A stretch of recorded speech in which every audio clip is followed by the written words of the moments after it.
তাহিরি ভাই, আমি আপনাকেই উদ্দেশ্য করে কথাগুলো বলছি, কারণ ফেসবুক এবং ইউটিউবে ঢুকলেই শুধু দেখা যাচ্ছে আপনার গানগুলো, যে গানগুলোর ভিতরে শিরক দিয়ে ভরপুর। আপনি নিজেই ফেসবুকে দেখবেন, আপনার গানগুলো শুনবেন, আসলে গানগুলো কত শরীয়ত ভিত্তিক না শরীয়তের বাইরে, ইসলাম বিদ্বেষী গান না ইসলামিক গানের মধ্যে পড়ে। আপনি গানগুলো একটু শুনবেন প্লিজ, আপনাকে আমার অনুরোধ। মুর্শিদের দরবার বক্তেরি কাবাগর, আরে মুর্শিদের দরবার বক্তেরি কাবাগর, জান্নাতের হাওয়া সে তাই বয়ে যায়। বিশ্বাসী ভক্তি থাকিলে মুক্তি কে জানে কার। ভাই, দুনিয়াতে আপনিও থাকবেন না, আমিও থাকবো না, আপনার সাথে আমার কোনো শত্রুতা নাই, কারণ আপনি আমার অংশীদার না, আমার বংশ বুনিয়াদের কেউ না। কিন্তু আমার কষ্ট লাগে এই জায়গায়, আপনি ইসলামের নাম কইরা এরকম যদি গান গান, তাহলে মানুষ বিভিন্ন জন বিভিন্ন কথা বলে। আপনি আপনার কমেন্ট গুলো দেখেন না, আপনার ভিডিওগুলোর কমেন্ট গুলো আপনি পড়ে দেখেন। আপনাকে যদি তাহিরি ভাই জিন্দাবাদ 10 জন বলে, আর আপনাকে হাজার হাজার লোক ভণ্ড বলে, কেন আপনি এই কথার সম্মুখীন হবেন কেন? আমি জানি আপনার কণ্ঠ ভালো, আপনি ভালো কথা বলতে পারেন, তবে আপনি ওই সব ছেড়ে দেন, আপনি ভালোভাবে ভালো কথাগুলো মানুষকে বলেন, ইসলামের সঠিক কথাগুলো বলেন।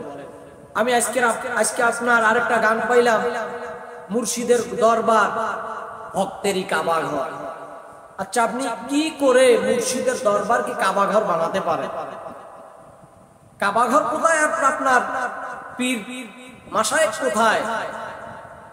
এবং তার দরবারকে আপনি কাবাঘর বানালেন, বলেন তো দেখি, আল্লাহ কি এটা কখনো সহ্য করবে? আল্লাহ মেনে নেবে?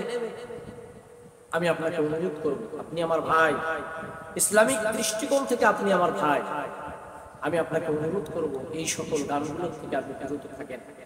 আর যে গানগুলো গেয়েছেন এগুলো তো নেটের মাধ্যমে সারা জীবন থাকবে, তবে আপনি জাতিকে বলেন যে আমি অতীতে যে গানগুলো গেয়েছিলাম, আমি এখন আমার ভুল বুঝতে পেরেছি, আসলে এই গানগুলোর ভিতরে শিরক দিয়ে ভরপুর, ভবিষ্যতে আর কোনোদিন এরকম শিরক যুক্তওয়ালা গান আমি গাবো না।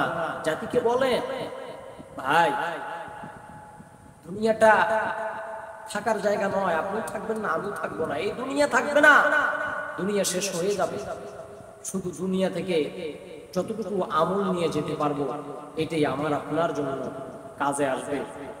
ভাইজান, আমি দেখি আপনি এক এক সময় এক এক আলেমের বিরোধিতা করেন, কেন? দোষ খুঁজবেন কেন? আপনি কেউ যদি কোনো দোষ করে, কেউ যদি ভুল করে, আপনি তার ভুলতে ধরায় দেন, তাকে শুধরানোর কথা বলেন, আপনি তার বিরোধিতামূলক মানুষকে কথা বলেন কেন? ইসলাম তো বলে নাই, ইসলামের কথা হলো কোনো ভাই, তিনি ভাই হোক আর যে কোনো ভাই হোক, যদি কোনো ভুল করে ওই ভুলটা তাকেই ধরায় দাও, তার নামে সমালোচনা করো না। কিন্তু দেখা যাচ্ছে মিডিয়াতে এইগুলো বললে ভাইরাল হওয়া যায়, তাই না ভাই? আপনি আপনার ভাইরাল হওয়ার চিত্রগুলো দেখেন তো, এমন কোন ইসলামিক স্কলার, ইসলামিক বক্তা আছে স্টেজে উঠে বলে যে আমি তো এখন চা খাই না, কফি খাই, এই কথা বলে আপনি ভাইরাল হবেন? আপনি এমন কথা বলেন, বুঝলে বুঝপাতা, না বুঝলে তেজপাতা।